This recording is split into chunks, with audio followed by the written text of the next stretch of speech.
Kami dari kelompok 3 akan menstimulasikan ASUS 3 dengan bencana gempa bumi. Dengan saya Rizky Aulia, perwakilan dari D3 Keperawatan. Saya Misra Kalofela dari Prodi D3 Rekam Medis dan Informasi Kesehatan. Saya Agni Basana dari Prodi D3 Gizi Cirebon. Saya Trihastuti dari Prodi D3 Kebidanan Cirebon. Selamat menyaksikan.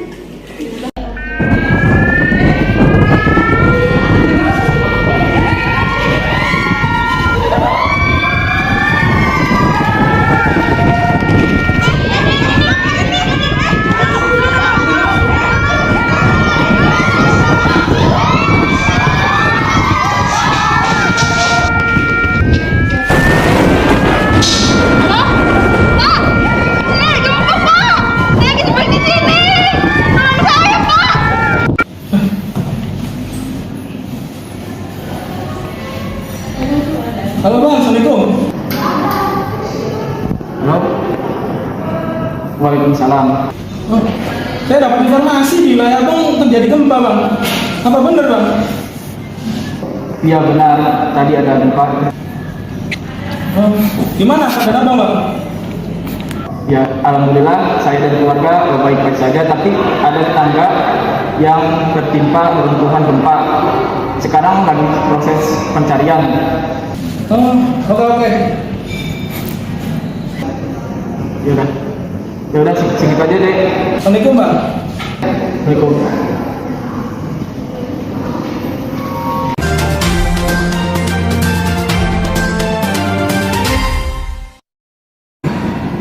Halo pemirsa, selamat datang di Liputan News. Saya Wigita Sadewi akan menemani Anda 30 menit ke depan. Baru saja kami menerima informasi bahwa terjadi gempa dengan kekuatan 6,7 skala Richter pada pukul 16.51 wilayah Indonesia bagian barat. Dengan lokasi 50 km barat daya Cirebon dengan kedalaman 10 km, gempa yang terjadi ini menimbulkan getaran hingga dirasakan di Kuningan dan sekitarnya. BMKG menyatakan gempa tidak berpotensi tsunami dan warga diharapkan untuk tetap waspada akan adanya gempa susulan. Dan tentu saja kami akan terus mengupdate informasi seputar gempa yang baru saja terjadi. Dan kita coba pantau bagaimana situasi pasca gempa dan bagaimana warga menghadapi situasi tersebut. Kita terhubung dengan reporter Ina dan Vina yang sedang ada di lokasi kejadian. Baik, terima kasih Wigita dari studio. Saya Ina Siti Mayasaro melaporkan dari tempat kejadian. Telah terjadi bencana gempa bumi beberapa menit yang lalu dengan kekuatan 6,7 skala Richter yang melanda daerah Cirebon. Warga langsung menyelamatkan diri dan mencari tempat yang aman agar tidak tertimpa runtuhan bangunan. Belum ada informasi terkait korban jiwa dalam peristiwa ini karena tim SAR masih mengevakuasi masyarakat. Akan tetapi kerugian yang dialami oleh warga mencapai ratusan juta rupiah. Saat ini bantuan dari pemerintah daerah telah digerakkan untuk sementara waktu. Warga yang terkena dampak gempa tinggal di tenda pengungsian. Untuk informasi lebih lanjut, saya sudah terhubung dengan rekan saya Vina yang sedang berada di daerah pengungsi. Silakan Vina. Baik, terima kasih kepada Ina dan Wigita. Kembali kepada saya Vina Silviani. Saya sedang berada di area posko korban bencana gempa bumi yang terjadi sekitar beberapa menit yang lalu dengan skala Richter 6,7, yaitu terjadi pada daerah Cirebon. Dan terlihat di sini ada para korban-korban dan tenaga medis yang membantu para korban dan bahkan warga sekitar juga. Baik untuk jumlahnya dan data pengungsinya belum dapat dipastikan berapa jumlahnya, tapi di sini sudah diperkirakan mencapai ratusan korban. Halo guys, ini kita lagi belajar apa? Kita lagi belajar gerontik. Tuh, nih. Halo. Bentar, ini goyang-goyang. Kenapa ini? Kenapa ini kesini? Ini awas ya.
Berikut adalah video amatir yang terekam oleh seorang warga saat kejadian gempa melanda kota Cirebon.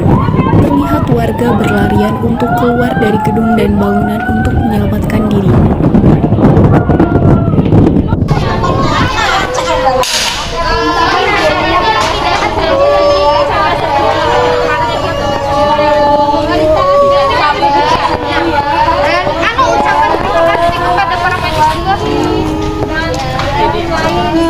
Aku duduknya di mana? Iya, sama-sama ya sih. Ini adalah kondisi di posko pengungsian sementara. Dari data yang masuk sementara ini ada 300 orang meninggal dunia termasuk 2 orang ibu hamil, 150 korban luka berat, 70 korban luka ringan, dan 100 korban yang belum ditemukan. Sebagian korban dengan luka berat telah dirujuk ke rumah sakit terdekat. Sekarang para medis sedang memberikan pertolongan pertama kepada para korban gempa bumi.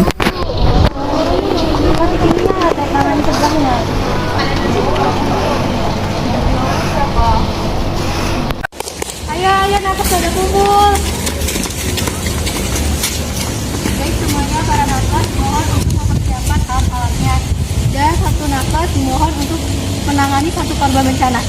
Baik, terima kasih. Siap. Ayo yang dulu. Ayo. Tanggap dalam menghadapi bencana.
saat ini banyak yang kritis dan banyak juga yang merasa kehilangan anggota keluarganya.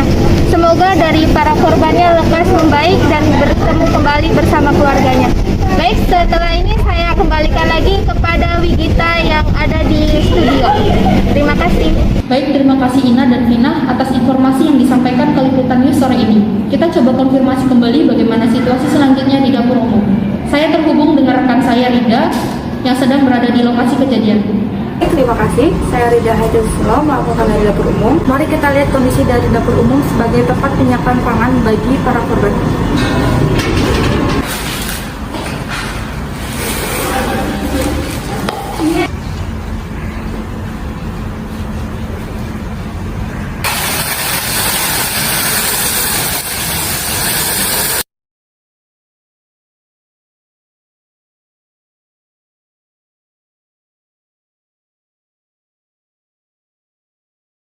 Baik, di sini saya sudah bersama dengan Ibu Widi. Ibu, bagaimana kondisi dapur umum saat ini? Baik, saya sendiri koordinator dapur umum. Di sini banyak sekali bahan makanan seperti telur, beras, ini. Untuk bahan makanan sendiri itu berasal dari mana ya? Bahan makanan sendiri itu berasal dari BPTB. Nah, baik, terima kasih Ibu. Penyusunan menu pemberian makan pada bayi dan anak usia 6-59 bulan. Kebutuhan gizi pada bayi usia 6-11 bulan yaitu 100-120 kilokalori per kilogram berat badan. Makanannya sendiri terdiri dari air susu ibu, ASI, ditambah makanan pendamping air susu ibu atau MPASI. Kemudian anak usia 12-23 bulan kebutuhan gizinya yaitu 80-90 kilokalori per kilogram berat badan. Makanannya sendiri dari ASI ditambah MPASI atau bisa juga makanan keluarga. Dan yang terakhir ada anak usia 24-59 bulan. Untuk kebutuhan gizinya sendiri yaitu 80-100 kilokalori per kilogram berat badan. Makanannya itu dari makanan keluarga. Kegiatan terkait penanganan gizi pada fase tanggap darurat awal diantaranya adalah menghitung kebutuhan gizi. Berdasarkan analisis hasil Rapid Health Assessment, diketahui jumlah pengungsi berdasarkan kelompok umur. Selanjutnya dapat dihitung ransum pengungsi dengan memperhitungkan setiap orang pengungsi membutuhkan 2100 kalori, 50 gram protein, dan 40 gram lemak, serta menyusun menu yang didasarkan pada jenis bahan makanan yang tersedia. Contoh standar ransum fase 2 dapat dilihat pada tabel 1. Contoh pembagian porsi menu makanan sehari untuk bayi 6-8 bulan dan contoh menunya adalah sebagai berikut. ASI diteruskan sekehendak bayi. Menu ini diberikan selama 5 hari pertama, di mana umumnya bahan makanan segar seperti lauk pauk, sayuran, dan buah belum dapat diperoleh. Setelah hari kelima, diharapkan sudah tersedia bahan makanan segar, sehingga menu lebih bervariasi dengan diberikan makanan selingan berupa biskuit, buah, dan makan sore dilengkapi dengan lauk pauk dan sayuran segar. Buah dapat bervariasi sesuai dengan buah yang ada. Lauk hewani dapat diberikan bervariasi sesuai dengan bahan makanan segar yang tersedia, seperti ayam, ikan, daging, ataupun tempe, tahu, kacang-kacangan. Sayuran dapat dipilih dari sayuran yang tersedia, apapun jenis sayurannya. Tambahkan taburia 1 saset seberat 1 gram setiap 2 hari sekali dalam salah satu makanan pagi. Contoh pembagian porsi menu makanan sehari untuk bayi usia 9-11 bulan. ASI diteruskan sekehendak bayi.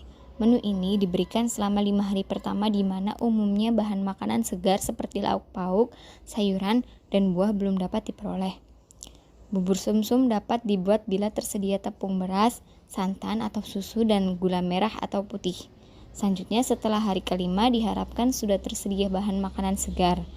Menu dapat lebih bervariasi dengan diberikan makanan selingan berupa buah dan biskuit. Dan makanan siang atau sore dilengkapi dengan lauk dan sayuran segar. Buah dapat bervariasi sesuai dengan buah yang ada. Lauk hewani untuk tim saring dapat diberikan bervariasi sesuai dengan bahan makanan segar yang tersedia, seperti ayam, ikan, daging, ataupun tempe, tahu, kacang-kacangan. Selanjutnya, sayuran untuk tim saring dapat dipilih dari sayuran yang tersedia, apapun jenis sayurannya. Tambahkan taburia 1 saset atau 1 gram setiap 2 hari sekali pada salah satu makanan pagi. Contoh pembagian porsi menu makanan sehari untuk anak usia 12-23 bulan. ASI diteruskan sekehendak bayi. Menu ini diberikan selama 5 hari pertama di mana umumnya bahan makanan segar seperti lauk pauk, sayuran, dan buah belum dapat diperoleh. Selanjutnya, tambahkan taburia dalam makanan anak 1 saset per hari. Setelah hari kelima, diharapkan sudah tersedia bahan makanan segar. Menu dapat lebih bervariasi dengan diberikan makanan selingan berupa buah dan biskuit, dan makanan siang atau sore dilengkapi dengan lauk pauk dan sayuran segar. Buah dapat bervariasi sesuai dengan buah yang ada. Bila makanan segar sudah dapat diperoleh, makanan kaleng seperti ikan kaleng, daging kaleng supaya segera diganti dengan bahan makanan segar ataupun tempe, tahu, kacang-kacangan. Sayuran dapat dipilih dari sayuran yang tersedia, apapun jenis sayurannya. Tambahkan taburia 1 saset atau 1 gram per hari dalam salah satu makanan anak. Berikut ini adalah contoh pembagian porsi menu makanan sehari untuk anak usia 24-47 bulan. Dan contoh menunya adalah sebagai berikut. Menu ini diberikan selama 5 hari pertama, di mana umumnya bahan makanan segar seperti lauk pauk, sayuran, dan buah belum dapat diperoleh. Kenapa dalam menu susu diberikan hanya 2 kali sehari? Karena anak-anak tersebut sudah disapi. Menu sama dengan makanan usia 12-24 bulan, hanya porsinya saja yang lebih besar. Setelah hari kelima, diharapkan sudah tersedia bahan makanan segar, agar menu dapat lebih bervariasi dengan diberikan makanan selingan berupa buah, biskuit, dan makan siang atau sore dilengkapi dengan lauk dan sayuran segar. Buah dapat bervariasi sesuai dengan buah yang ada. Bila makanan segar sudah dapat diperoleh, makanan kaleng seperti ikan kaleng, daging kaleng supaya segera diganti dengan bahan makanan segar ataupun tempe, tahu, kacang-kacangan. Sayuran dapat dipilih dari sayuran yang tersedia, apapun jenis sayurannya. Tambahkan taburia 1 saset per hari dalam satu makanan anak. Tambahkan taburia 1 saset per hari dalam salah satu makanan anak. Contoh pembagian porsi menu makanan sehari untuk anak usia 48-59 bulan dengan total kalori 1750 kilokalori, dan contoh menunya adalah sebagai berikut. Menu ini diberikan selama 5 hari pertama, di mana umumnya bahan makanan segar seperti lauk pauk, sayuran, dan buah belum dapat diperoleh. Susu diberikan 2 kali sehari karena anak sudah disapih. Menu sama dengan makanan usia 12-24 bulan, hanya saja porsi lebih besar. Setelah hari kelima, diharapkan sudah tersedia bahan makanan segar. Menu dapat lebih bervariasi dengan diberikan makanan selingan berupa buah, biskuit, dan makan siang atau sore dilengkapi dengan lauk dan sayuran. Baik pemirsa, begitu kira-kira gambaran dapur umum untuk korban jiwa. Saya kembalikan kepada studio. Baik, terima kasih Rida atas informasi yang disampaikan ke Liputan News sore ini. Kita coba melihat perkembangan korban pasca gempa. Saya sudah terhubung dengan Meli yang sudah berada di Pusat Informasi Bencana BNPB untuk melihat kondisi di sana. Baik, terima kasih Wigita. Saya berada di Pusat Informasi Bencana dengan Ibu Maulida selaku Humas BNPB. Menurut Ibu, informasi dari terakhir dari bencana gempa bumi saat ini bagaimana? Baik, untuk data terakhir korban dari gempa bumi saat ini, tercatat korban meninggal dunia 300 jiwa, korban luka berat 150, korban luka ringan 70, dan untuk korban yang belum ditemukan itu berjumlah 100 orang. Selanjutnya, apakah masih ada penambahan korban? Ya, sepertinya korban akan terus bertambah, mengingat belum semua lokasi gempa bumi dievakuasi oleh tim SAR. Baik, sekian informasi dari saya kembalikan lagi kepada Wigita di studio. Baik, terima kasih Meli atas informasi yang disampaikan ke Liputan News sore ini. Saya Wigita Stadewi dari Liputan News pamit undur diri.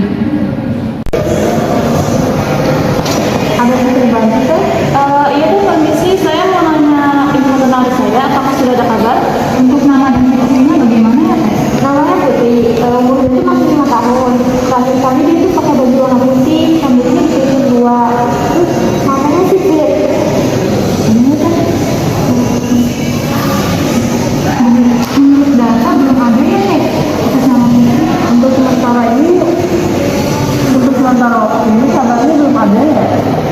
Gimana sih, kita nggak ketemu? Mbak, permisi Mbak, saya mau lapor. Tadi di tangga saya ada yang tertimpa reruntuhan gempa. Sampai sekarang belum ditemukan. Lokasinya ada di sebelah desa Cirebon.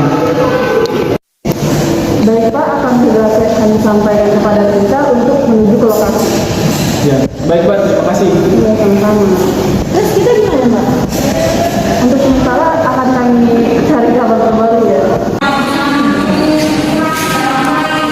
Komisi P, saya melaporkan jumlah korban terbaru.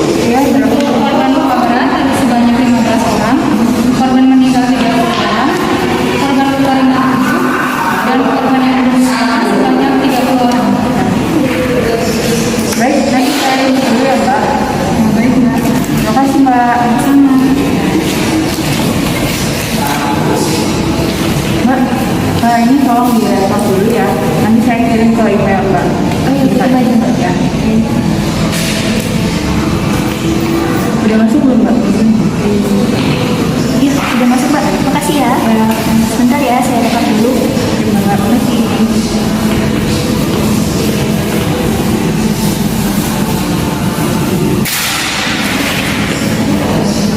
Mbak, ini hasil rekapan data korban jiwa terbaru.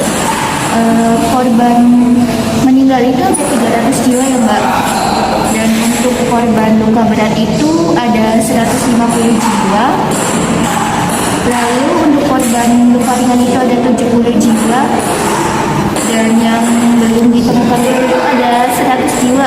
Ini nanti untuk keperluan pelaporan ya Mbak. Baik Mbak, nanti saya akan laporkan ya. Iya, makasih ya Mbak. Sama-sama.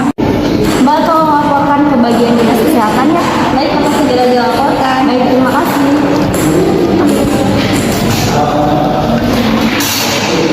Halo, saya dari Pusat Informasi Data Posko Bencana Gempa Bumi di daerah Cirebon.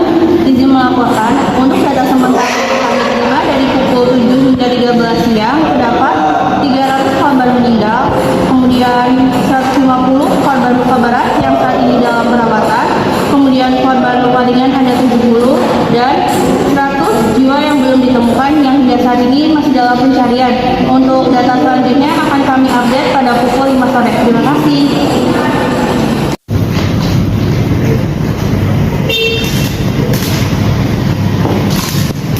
Iya, waalaikumsalam. Oh, di mana ya? Oh, di Cirebon. Ya, baik, data korban bencana sudah saya terima. Ya, baik, nanti saya akan laporkan ke kepala bagian ya. Ya, terima kasih atas informasinya. Wassalamualaikum.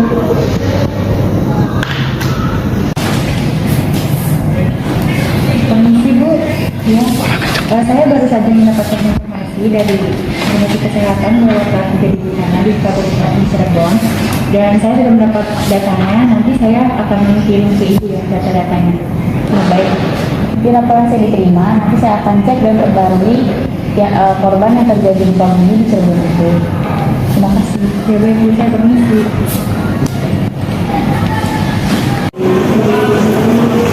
Permisi Bu. Permisi Bu, ini mau ngasih berkas buat kejadian tadi Pak. Mohon itu ya juga. Terima kasih ya. Iya.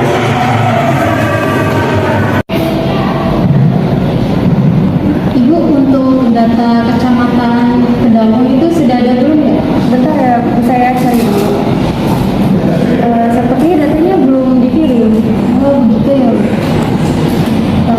Ada peta prioritas belum? Sudah jadi belum? Sudah. Boleh saya lihat? Boleh.